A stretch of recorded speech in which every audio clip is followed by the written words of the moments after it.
just in case you need a yellow one. You got it, Coach. Ladies and gentlemen, we're joined now by Villanova student athletes Ryan Archidiakono and Daniel Ochefu, as well as the head coach Jay Wright. The Villanova locker room is now open with the remaining student athletes available for questions there. We'll ask Coach Wright to please provide us with an opening statement. Then we'll take questions first for the student athletes only. Coach. Great start for us. I think it came down to our two seniors right here, Daniel and Arch, having the experience to understand how good of a team Asheville is. We tried to tell those guys after the game, Coach McDevitt and their players, and that's a young team. They're freshmen and sophomores, man. They're going to be around. They're really good, very well coached. The score doesn't indicate how tough they are. What the score indicates is we have two seniors that got a bunch of young guys that understand if you don't bring it 100% against a team like that, they'll beat you. They're good enough to beat us, but we played well because we really brought it. We had great leadership. We're looking for questions right now for the student athletes only. Let's start on the left. Ryan, late in the first half there, it's still a 4-point game coming out of a timeout. You chased down a three that you missed. A couple passes later, McCall hits that three in the corner. It triggers about 4 straight threes for you guys. Can you take us through that play, what's going through your mind, and how important that play was for you guys? It was definitely important to us, but we were just catching and shooting, being aggressive against their zone. I think they're 1-3-1. They're really aggressive on it, and you can't be very passive. You have to attack it and look for your open shots, and I think we were able to get in the lane and kick out for a couple open threes, and then just ran a good play at the end of the half that we run every single day with like 4.9 seconds. So, yeah, we were just aggressive against the zone. Next question is going to be to the right of the aisle. We'll start with Joe. Question for Daniel. Joe Giuliano, Philly Inquirer. Daniel, in the first half, you seemed a little bit hesitant. Was the ankle bothering you?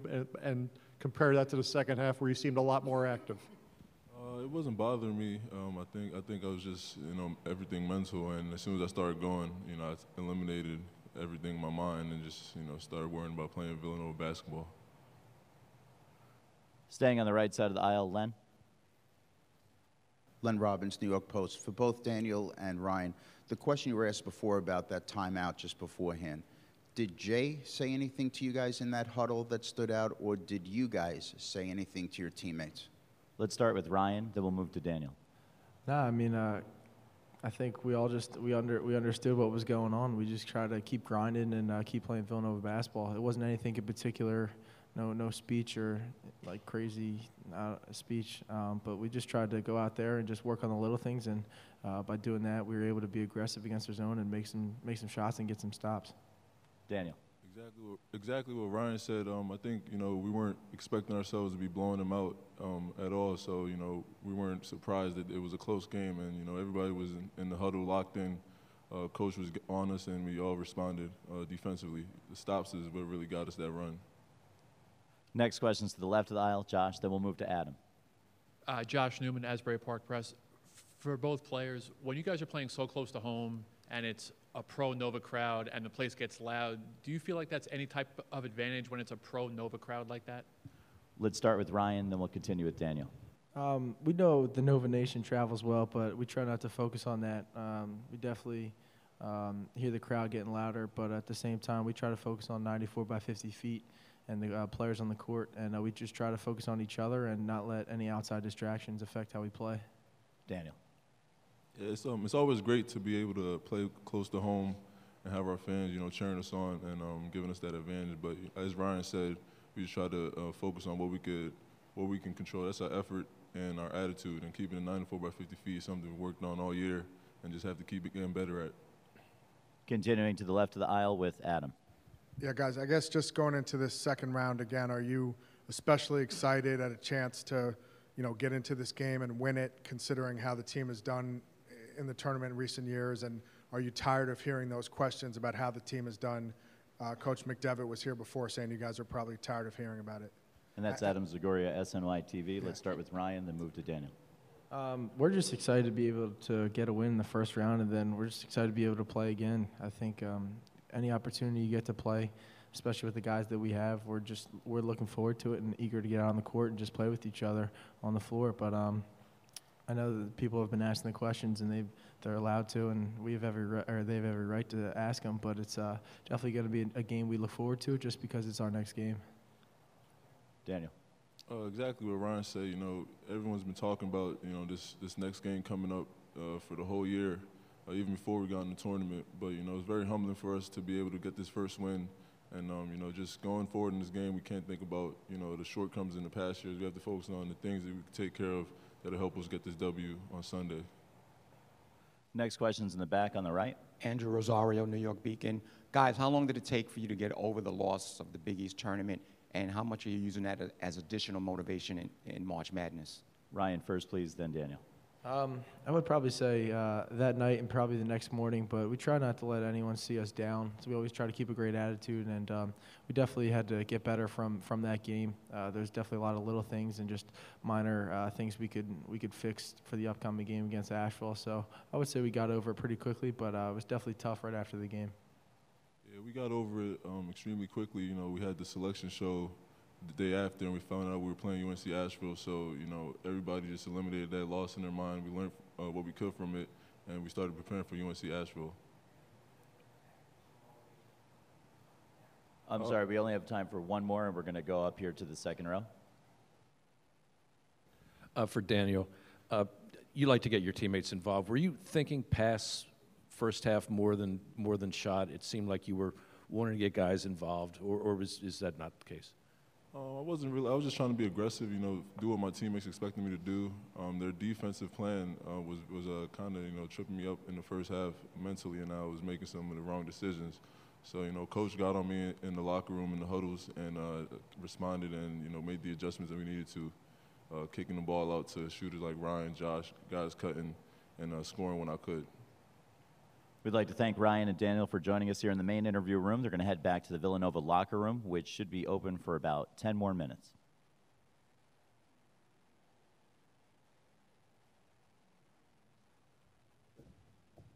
Looking good. Yeah, we're going to let these guys go soon. All right, first question for Coach Wright is going to be to the right of the aisle. Name and media outlet, guys, please remember. Jeremy Schneider, Star Ledger. Coach, obviously, game out there being played right now, but the chance to play Temple in a Big Five game in the tournament, how special would that be for you in the program?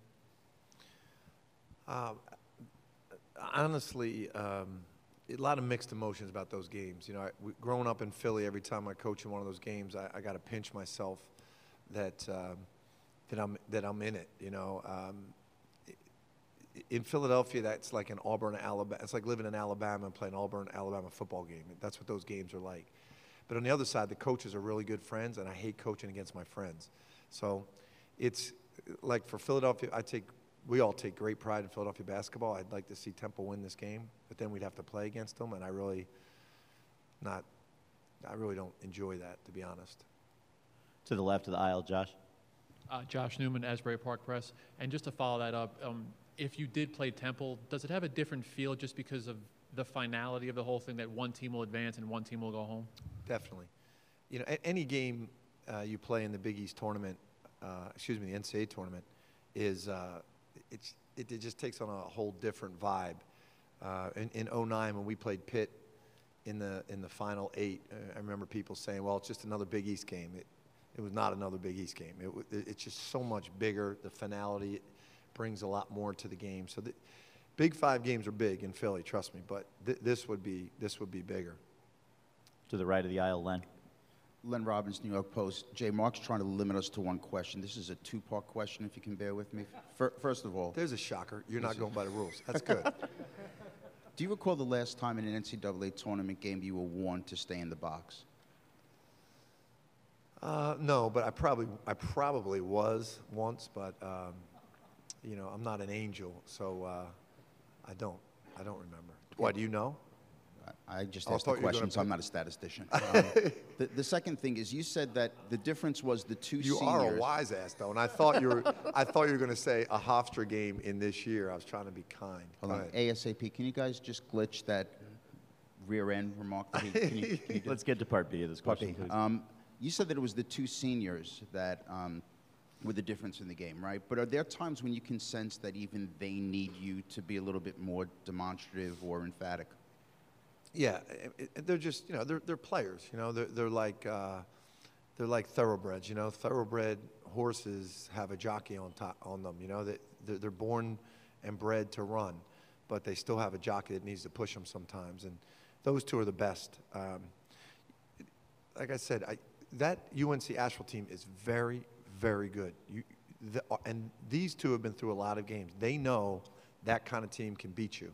And they just stayed on our guys about all the details, preparation, when we were watching film, telling them how important everything was. And it's really because of those two on the floor that we really played well. Bob Ford, Philadelphia Inquirer. Following up on what I asked Daniel, the first half, he looked tentative, maybe the wrong word, but when he got the ball, he neither passed nor went himself. Right. I mean, either one is fine with you, right. I know. Is that what you got on him about? Yeah. I don't care what you do, just do something? Yeah, and you heard him say their attack confused him a little bit. They were mixing up their coverages. You know, that sometimes they were coming at him right away. Sometimes they were waiting for him to put it on the floor, and he was getting a little confused because, you know, one time he passed it out, they didn't come and get him. The next time they doubled him, he fought through the double team, and he was, you know, they were doing a good job. And in the second half, we told him just choose score first, just go, and then if they come, you trust your instincts. You'll make the right decision, and he did. He was great. Continuing on the right side in the front. Mike Kern, Philly Daily News. Jay, you've told us all year, whenever the question in the second round has come up, let's just get to that point. Like, exactly. Now that you're at this point, how does it feel that, you know, the questions that are being asked are relevant? Yeah, it's really exciting for us. It really is. It's really probably what our biggest concern was. You know, if all season, if we would have answered those questions and we lost this game today, we're idiots. You know, to talk about that and to know how hard it is to get there, it would really be unintelligent. And that's what really we told our guys during the year. We said, guys, it's the job of the media to ask that question. It's their job. We can't answer, if we answer, we're idiots, because we might not get to the tournament. We might not get past for the first round. So we can't do anything about that till we get there. I'm happy for them, how they've handled everything to get to this point. And now, everyone's going to ask the question. We got to go do it. It's bottom line. And if we don't do it, it's failure. But there's nothing wrong with failure in sports if you give your best effort. Next question's all the way to the right, all the way back. Andrew Rosario, New York Beacon. Coach, can you talk about Bridges' contribution off the bench, 26 minutes, 12 points, 2 of 4 from three-point? He's big for us. He's really big for us. He's just continually gotten better throughout the season. He gives us great size out there on the perimeter. He's starting to really make good decisions. He gives us a drive game where he can get to the basket and score with his length. One of our best perimeter defenders. Believe it, he did a good job on Whitehead, believe it or not, even though Whitehead 26, but he actually did a good job. Whitehead was that good in the Big East final. He's really big for us. I think he's got a great future, but he's going to be really important in this tournament. We're going to go to the second row on the right, Joe. Jay, coming into the game, their three-point D was really tough, 28.4%, 5.8 threes. You had 13 threes and shot like 46%. Was there something that you saw, or was it just making sure you kept moving the ball, swinging it, and reversing it? Really, it was Daniel. You know, in their conference, they don't play as many people. They can guard guys one-on-one inside, and then they can get out on three-point shoot. And they started on him early. They did a good job on him early. And we weren't really hitting three. I don't know how many threes we had in the first half, but we hit 2 late. But before that, we had 4 in the first half. But all right. So I mean, they were doing it. You know, they were doing what they do. They were guarding us one-on-one inside and taking away the threes. But when Daniel got it going, they had to come after Daniel. And also defensively, I know it doesn't look this way. Us winning by 30, but we've watched film of those guys. Hughes, Thomas, Sutton, those guys took the ball to the basket and scored on everybody. Daniel and Darryl did a great job of just keeping their hands back and not fouling them. And that way we got some in transition too. So they usually score, so they don't give up any in transition, and then they can guard one-on-one in the post. We have time for one more question for Coach Wright, if there is one. All right, Coach, thank you very much for joining us.